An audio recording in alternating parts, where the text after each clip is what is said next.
Hi everybody, Assalamu alaikum and welcome to my discussion of transformation today.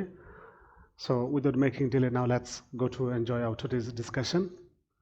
So বন্ধুরা আমরা এখানে দেখতে পাচ্ছি বোর্ডের উপর লেখা আছে transformation simple complex and compound আমাদের আজকের ক্লাসে ডিসকাশন করব যে এক্সারসাইজ সেশন নিয়ে পার্ট 2। সো আমরা দেখতে পাচ্ছি আমরা আগের লেসনে ছিল যে ডিসকাশনটা সেটা ছিল কমপ্লিটলি স্ট্রাকচার বেসড ডিসকাশন এবং আজকের আমাদের ডিসকাশন হবে এক্সাম্পল বেসড এবং এক্সারসাইজ বেসড ডিসকাশন। সো বন্ধুরা আমরা প্রথম স্ট্রাকচারে দেখতে পাচ্ছি এখানে লেখা আছে being because of and participle যদি থাকে তাহলে সেন্টেন্সটা হবে সিম্পল, এবং এই সিম্পলটাকে যদি আমরা চেঞ্জ করি তাহলে আমাদেরকে কমপ্লেক্সে যেতে হলে আমরা করব সিন্স অ্যাজ হোয়েন দিলে এটা হয়ে যাবে কমপ্লেক্স, এবং এটাকে যদি আমরা এন্ডে রূপান্তরিত করি তাহলে সেটা হয়ে যাবে কম্পাউন্ড। তাহলে ক্লিয়ার হয়ে গেল বিং বিকজ অফ পার্টিসিপল দিয়ে কোনো সেন্টেন্স থাকলে সেটা হবে সিম্পল, আমরা স্ট্রাকচারে শিখে আসছিলাম।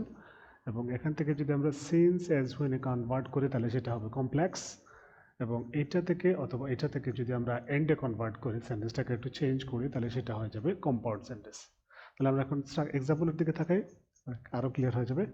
যেমন আমরা দেখতে পাচ্ছি এখানে watching a dreadful scenery I became disappointed. এই স্ট্রাকচারে এই সেন্টেন্সের মধ্যে এবং এক্সাম্পলের মধ্যে আমরা যেটা দেখতে পাচ্ছি প্রথমে এটা দেখবো যে বিকজ বিং দিয়ে আছে না বিকজ অফ দিয়ে আছে না পার্টিসিপল দিয়ে আছে। তো এখানে ক্লিয়ারলি দেখা যাচ্ছে যে আসলে এটা একটা পার্টিসিপল সেন্টেন্স দিয়ে আছে, পার্টিসিপল দিয়ে এটা অ্যাড করা হয়েছে। So watching a dreadful scenery I became disappointed. So এই জায়গা থেকে আমরা কী করবো, যেহেতু পার্টিসিপল দিয়ে পাইছি সো আমরা সেন্স অ্যাজ ওয়েল থেকে যে কোনো একটা দিলে আমাদের হবে। সো এটা দেখা মাত্র আমরা কী করবো, এখানে সেন্স দিব প্রথমে, তারপর একটা সাবজেক্ট নিয়ে আসবো। এখানে এই সেন্টেন্স এই অংশের মধ্যে কোনো সাবজেক্ট নাই, আমরা এখান থেকে সাবজেক্টটা নিয়ে আসবো আই, আমরা এই আইটা এখানে দিলাম। তারপরে ওয়াচ থেকে ওয়াচিং ওয়াচড ওয়াচেস কী হবে সেটা ডিপেন্ড করবে পরবর্তী যে ক্লোজটা আছে যে পার্ট অফ সেন্টেন্স আছে এটা থেকে আমরা আইডেন্টিফাই করবো। এখানে দেখতে পাচ্ছি এটা পাস্ট টেন্সে আছে, পাস্ট ডিফারেন্ট ফর্মে আছে, এই জন্য আমরা এখানে ওয়াচকে ওয়াচড করব, ওটাকে ফলো করে আমরা দিলাম এখানে ওয়াচ থেকে ওয়াচড। তারপরে এ ড্রেডফুল সিনারি এখানে লিখবো এ ড্রেডফুল সিনারি, এগেইন কমা কমা দিলাম। তারপরে আই বিকেম ডিসঅ্যাপয়েন্টেড, ওটা হুবহু আই বিকেম ডিসঅ্যাপয়েন্টেড বহু বসে যাবে, আর কোনো পরিবর্তন এখানে আসবে না। এই সেন্টেন্সটাকে যদি অথবা এই সেন্টেন্সটাকে যদি আমরা কম্পাউন্ড বানাতে চাই তাহলে অবশ্যই কী করব, একইভাবে আমরা কী করব সেন্সটাকে উঠিয়ে ফেলবো, এটা উঠে যাবে, আইটা বসবে এখানে I watched then dreadful scenery then এখান থেকে আমরা জানি এন্ড নিয়ে আসতে আমরা দিলাম এখানে এন্ড, তারপরে আই বিকেম ডিসঅ্যাপয়েন্টেড, এখানে আইটা একবার বসে গিয়েছে আগে, পরবর্তীতে আমাদের কম্পাউন্ড সেন্টেন্সে বিশেষ করে এন্ড বাট অর এটার পরে ওই সাবজেক্টকে আর সেকেন্ড টাইম রিপিট করতে হয় না। সো আমরা এখানে সাবজেক্টটা দেবো না, এই জায়গায় বিকেম ডিসঅ্যাপয়েন্টেড দিলে আমাদের কম্পাউন্ড সেন্টেন্স হয়ে যায়। এবং পরবর্তী স্ট্রাকচার সেকেন্ড স্ট্রাকচারে আমরা দেখতে পাচ্ছি এখানে ইনস্পাইট অফ অথবা একটা স্পাইট দিয়ে যদি কোনো সেন্টেন্স থাকে তাহলে সেটা হবে সিম্পল, এবং এটাকে যদি আমরা কমপ্লেক্স করতে চাই তাহলে কী করবো, আমরা দো অথবা অল দো দিয়ে করবো, চেঞ্জ করব, অথবা এটাকে যদি আমরা কম্পাউন্ড করতে চাই তাহলে আমরা বার দিয়ে করব। আমরা এক্সারসাইজ দিকে তাকাই, এখানে দেখতে পাচ্ছি in spite of his having vast wealth, এইভাবে সেন্টেন্সটা যদি থাকে তাহলে কমা দিয়ে he could not support the poor, সেন্টেন্সটা এই জায়গায় আছে।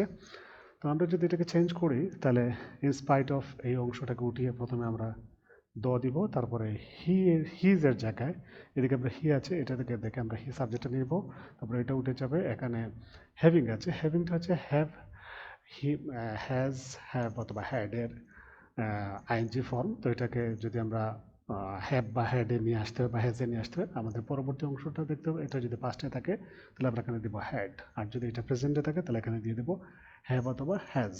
তো এটা যেহেতু পাস্ট টেন্সে আছে আমরা এখানে হ্যাড দিলাম, তারপরে ভাস্ট ওয়েলথ এখানে ভাস্ট ওয়েলথ দিলাম, তারপরে হি could not support the poor এখানে হুবহু পরের অংশ হি could not support the poor দিলে আমাদের এটা কমপ্লেক্স সেন্টেন্স হওয়া যায়। এখন আমরা এটাকে যদি কম্পাউন্ড করতে চাই তাহলে আমরা জানি কম্পাউন্ড করতে গেলে আমাদের কী করতে হবে, বার দিয়ে চেঞ্জ করতে হবে।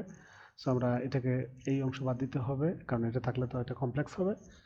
সো এখন আমরা কী করি, হি হ্যাড ভাস্ট ওয়েলথ, আমরা এই অংশটাকে নিচে নামাবো, হি হ্যাড ভাস্ট ওয়েলথ, তারপরে এই যে এখানে বার্ড দেখতে পাচ্ছি ওটা দেখে আমরা এখানে বার্ড দিলাম। তারপরে ওটা রিপিট করা যাবে না, যেহেতু একবার আমরা তাকে আগে বসিয়ে দিয়েছি। এখন আমরা দেব could not support the poor, so could not support the poor. আমাদের শেষ হয়ে গেল 2 নম্বর স্ট্রাকচারের কাজ।